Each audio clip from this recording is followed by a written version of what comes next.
Hi, sixth graders. It's Mrs. Martin, and I am excited to be giving a book talk, even though it is not in your classroom. I'd rather be seeing your faces, but this is the next best thing. I'm eager to talk to you today about some great books that are available to you as ebooks. And just wanting to share first, I guess, that if you've not yet watched the screencast that is available on Schoology, or visited the library homepage recently, there are some things available to you. If you visit our library homepage, you can go to the right-hand side under distance learning resources. If you notice over here, there is that bright pinwheel that says Mac and Via. And I know so many of you are already using this. We've been messaging a bunch. Many of you have talked to me about this when we were at school. But if you've not yet downloaded that app to your iPad, each of the books that I'm sharing today are available on Mac and Via, and they are available as multi-user copies, meaning they are all available so that all of you could be reading the same book at the same time, which is pretty incredible. So please make sure that go on here, take a look at the information about Mac and Via, send me a message if you need some clarification on how to do this. It's really quite easy to sign up once you get the app, and I can give you some more instruction on that. I'll also provide that again to Miss Edmonds and Miss Scott if your classes should need that to get the app downloaded to your iPad. You use your collab information, and it's just simple. The books that I'm sharing today, like I said, are all available on Mac and Via. I've got 6 great ones to go through, so let's go ahead and get started. The first book I'm sharing is a really quick read. For some of us, I don't know about you, but I'm sometimes finding it hard to sit down and read for a very long time. So this book clocks in at 76 pages. Real quick one. One Amazing Summer by Anne Schraff. It is, like I said, like all of these books, available on Mac and Via. This is the story of a girl named Anna who has never really been far from her own house in California, but she's been given the chance to go with her grandmother on a road trip to Louisiana. They're going to New Orleans, and on the way, they're going to do all kinds of great road trip things. See great sights, eat great food, stop at all those little roadside attractions. If you've ever been on a road trip before, you know how those can go. And she's going to do that on this great journey with her grandma. In doing so, they end up searching for a kid who's gone missing. He's on this quest to find aliens, and his family's worried about him, and they decide they're going to try and find him along the way. So it's a really fun, light story. If you're in the mood to travel, like I'm feeling, if you're thinking about summer, as some of us already are, especially as the weather's getting nicer, this might be just the perfect read for you. A really quick one. Again, as an ebook on that Mac and Via app. One Amazing Summer by Anne Schraff. I couldn't resist including this story because it's about a girl who is, wait for it, spending all her time inside her house. She can't leave.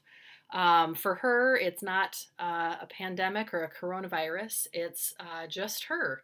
She's dealing with a form of severe combined immunodeficiency, which basically means she's allergic to the world. And in the book Everything, Everything by Nicola Yoon, she hasn't left her house in 15 years. The only people she sees are her mom and her nurse. And it isn't until one day when a moving truck parks outside her house, the next door neighbors have moved out, there's a new family moving in, and she sees this teenage guy step out. He's wearing mostly black. And she is drawn to him immediately. They lock eyes. She is interested in getting to know who he is and know more about him.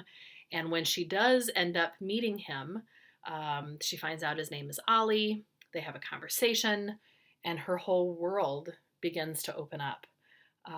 She gets this feeling that her future is about to change. And it isn't going to just be about being in her house and in her room and kind of living in this bubble. She finds herself falling for this guy and thinking that maybe her life is going to look a little bit different than what she thought. Again, I just felt like this was kind of the perfect story for this time, when all of us feeling like we're a little bit stuck. And if you've not yet read this book, Everything, Everything by Yoon, this could be a good one to pick up because you might feel some of the same feelings that our main character is feeling too.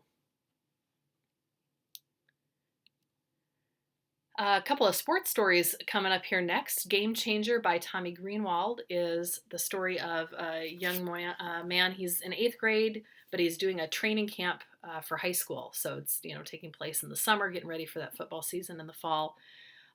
He is in a coma at the beginning of the story. He's fighting for his life. He's had a bad accident out on the field during training camp. It's some sort of a football injury. People aren't quite sure exactly what happened, but the book format is really interesting. They've combined dialogue and newspaper articles. There's an online forum that's going on, almost like a chat room situation.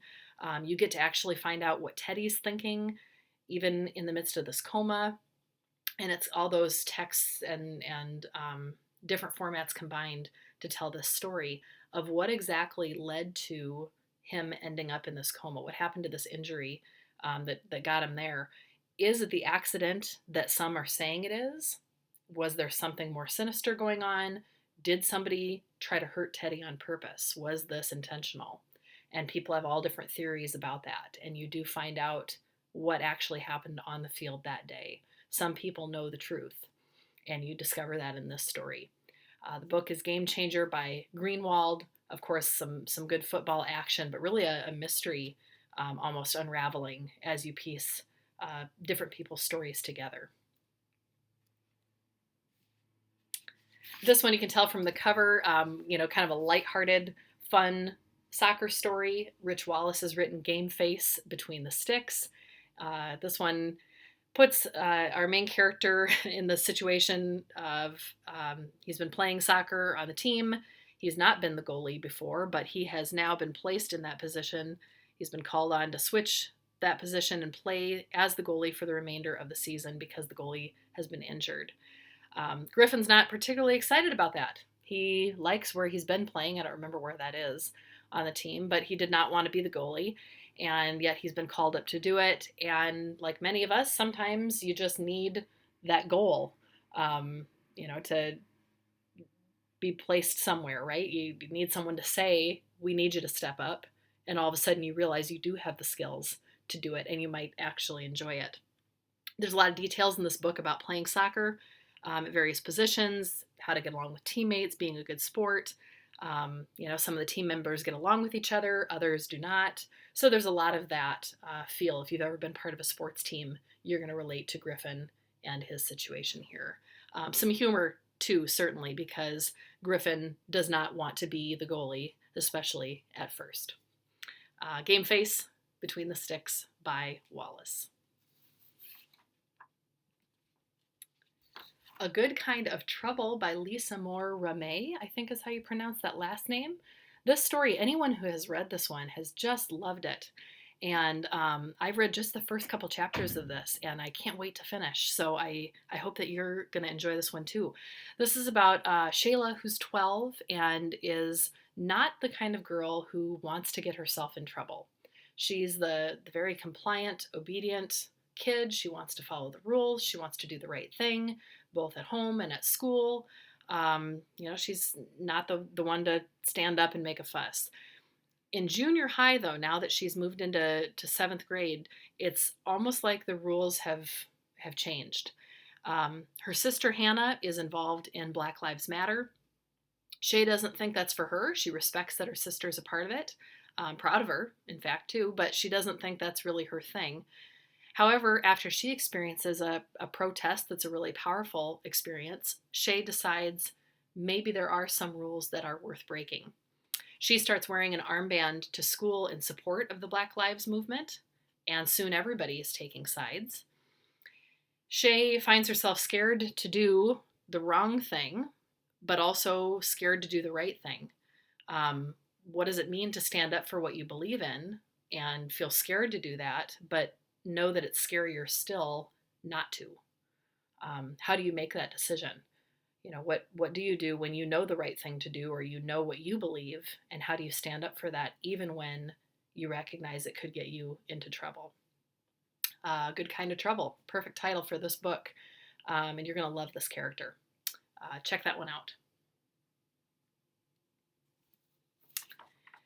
Ending on this last one, this is the first book in a 2-book series. I guess I'd say this is adventurous fantasy, maybe. The adventure really kicks in about halfway through the book, but the fantasy is right there from the get-go. Van is the main character. He's always been one of those that nobody really notices, but he notices them. He's an observer. He's one who notices small things that people drop or lose or throw away, and then he collects them. And so he's got this collection full of treasures. One day he notices a girl stealing pennies from a fountain, and he follows this girl, which uncovers this underground world full of wishes and the people who collect those wishes, and they're called the Wish Eaters. He discovers, not all wishes are good. Sometimes a wish that you might make has an unintended consequence. Sometimes the wish could be a good wish, but it might end up leading to something bad. He learns that these wish eaters are eating the wishes or taking the wishes from people, collecting them for a reason. And anyway, this underground world exists that people don't know about. The descriptive writing is incredible that creates this world. And as I said, it's part of a 2-book series, so you get to learn about this world and Van's character in this first book, and then get to see it continued into the second. So I hope that one of these books that I shared today is something you might want to read. Mac and Via has all kinds of great books for you to check out. I'm going to skip back here briefly. I forgot to mention, on the library catalog page, be sure to also take a look, if you haven't done so yet, at the Dakota County Library here. There's this link. When you click on this on the homepage, it brings you to a form to register for your own library card, and you can then access all of their ebooks too. So in case you haven't been taking advantage of the curbside pickup that's going on at Dakota County Library, you could at least be checking out their ebooks and their audiobooks. Please get in touch. Send me emails, Schoology messages. I've been loving hearing from so many of you. If you need a book recommendation, there's a link on my homepage too. Fill out that form, ask me for some ideas, and I'd be happy to send you some others. Hope you guys are doing well. Stay safe and healthy, and we'll talk later.